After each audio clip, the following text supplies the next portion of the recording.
All of us are on our own paths, doing exactly what we know to do at the moment, given the conditions of our lives.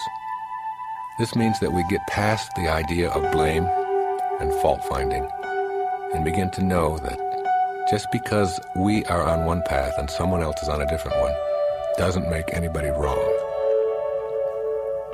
The measure of your life will not be in what you accumulate, but in what you give away. The secret of abundance is to stop focusing on what you do not have and shift your consciousness to an appreciation for all that you are and all that you do have. Practice being in the world, but not of the world. Learn to ignore how things outside of you are going and know that higher awareness is truly a disappearing act. These are the words that spiritual masters have given us from the very beginning. Be in the world, but do not be of the world. Fill out the forms. Play the game. Do what it is that you have to do so that you can get along in our society. But be in a transcendent space in your life. Know that you are a spiritual being, formless, boundaryless, who doesn't have to play the game inside. And that means to be in the world, of course, but to be of the world is something you don't have to choose. Send out love and harmony. Put your mind and body in a peaceful place, and then allow the universe to work in the perfect way that it knows how. I don't have to be directed by anything outside of myself. God is within me, and the infinite and divine power that gives me sustenance as a human being is always there. You can never get enough of what you don't want. And anybody who's ever been an addict of any kind, or been struggling in any relationship, or has been looking for something outside of themselves knows the thing that you despise the most, that substance, that booze, that needful relationship, you can never get enough of what you don't want. You can't go around being what everybody expects you to be, living your life through other people's rules, and be happy and have inner peace. The only antidote to anger is to eliminate the internal sentences. If only you were more like me, and if only the world were not the way it is. Everything in your life is a miracle to be cherished. A grain of sand, a bee on a flower, a sailboat, a cup of coffee, a wet diaper, a caterpillar, all miracles. When you learn to view life and everything in it as a miracle, you soon see that complaining is a waste of the miracle that you are. Just because a person is young or small does not make him or her incomplete. The truth is that we are all complete at all moments of our lives. When you become immobilized by what anybody thinks of you, what you are saying is that your opinion of me is more important than my own opinion of myself. When my daughter Tracy came home in the second grade and said, "Billy doesn't like me, Billy doesn't like me," I responded, "Do you like you?" And she said, "Yes." Then I replied, "Well, that's all you've got." You see, even at 7 years old, a person shouldn't get the idea that anyone else's reaction to you should in any way get you down. Did you ever notice how difficult it is to argue with someone who is not obsessed with being right?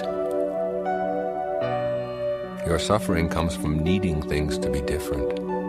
When you stop that, your suffering stops.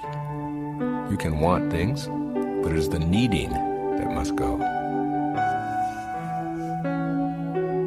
Life is an attitude. It's what you choose to believe, always.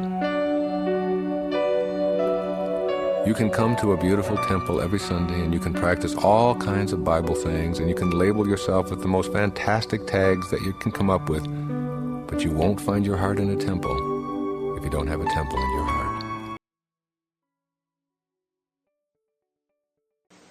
In Everyday Wisdom, this little book of quotes, my favorite quote in there is this whole idea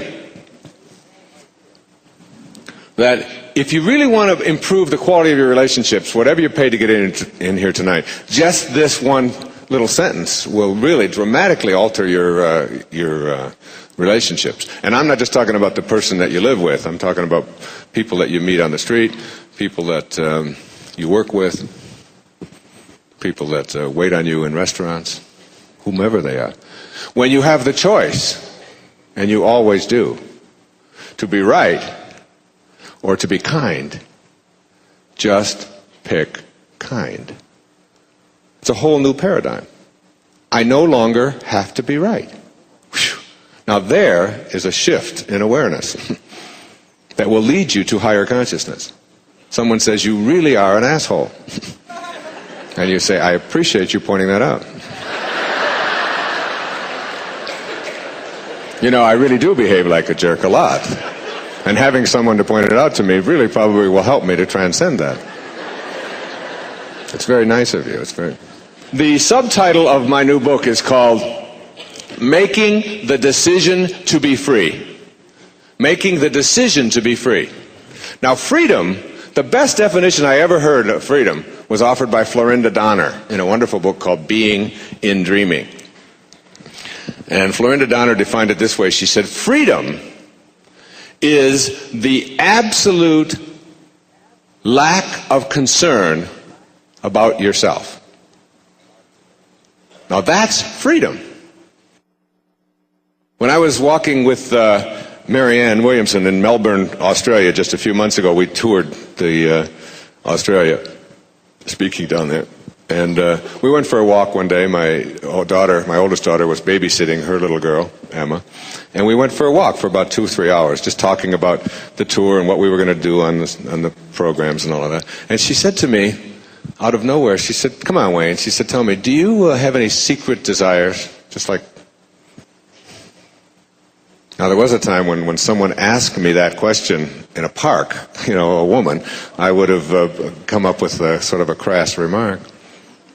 But I said, yes, I do have secret desires. She said, what is it? I said, I would like to disappear and still be here.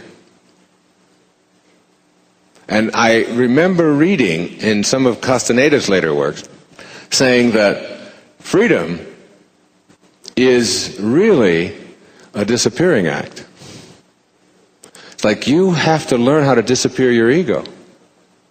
And the absolute lack of concern about yourself and how things affect you and how self-absorbed you are and how important you are and their need to be right all the time and all of that. This is all stuff that is part of a paradigm that we have been taught because we believe in this, ego, which stands for edging God out. Our ego is the part of us that is our false self. And I say that without qualification. It is the part of us that would have us believe that we are separate from, that we are more important than, that we are special. And all of the stuff that you see going on out there, judging it is not important. In fact, when you judge another person or judge something else, you don't define it. You define yourself as someone who needs to judge. You can't define me by calling me a jerk or a fool. You only define yourself. It's like if you could spend an hour a day in meditation. The great French philosopher and scientist Pascal said that all of man's troubles stem from his inability to sit quietly in a room alone. You sit quietly in a room alone and go within and discover that higher consciousness, whatever you want to call it, whether you call it God or soul or spirit or Louise, it doesn't make any difference what you label it. If you go within and discover that and spend time each day inside of yourself, just peacefully being there and asking the questions, how may I serve? And what is my purpose? And what can I do to make this life a better one? And how can I serve people rather than be victimized by them or victimizing anybody else? You find that developing that kind of a quiet, peaceful, serene mind is something that will allow you to process the whole world in a more peaceful way. And when you get to that point where you are aligning yourself spiritually, or you are aligning yourself with the invisible part of your humanity, the part that defies form, that doesn't begin and doesn't end, when you align yourself there, and that becomes your first priority, you start noticing that you don't get victimized as much. That as I am more peaceful and I send out more harmony and more love and more forgiveness and more kindness and more of all the things I've been talking about on this tape, if you send that out more, that's what you get back. If you send out hostility and pain and suffering and anger and wanting to make other people wrong and wanting to prove yourself all the time, if you send out that kind of energy from yourself, that's exactly what you're going to get back. Send out love, you'll get back love. And when we're in spirit, we move away from a sense of feeling sorry for ourselves and instead look for what the lesson is. Steve and Anita had a daughter named Rachel. Rachel was brutally murdered and her body was left. And they wrote to Ram Dass, who was their teacher, and they said, how can we, after losing our daughter, how can we find spirit? How can we be inspired? How can we find God in events such as this? And there are many of you watching who have encountered these kinds of acts and have also encountered accidents and things that just don't seem to make sense. People just taken away from us at what are seemingly the wrong times. And this is what Ram Dass wrote to Steve and Anita. It's one of the most beautiful letters I've ever read. He said, Dear Steve and Anita, Rachel finished her work on earth and left the stage in a manner that leaves those of us left behind with a cry of agony in our hearts as the fragile thread of our faith is dealt with so violently.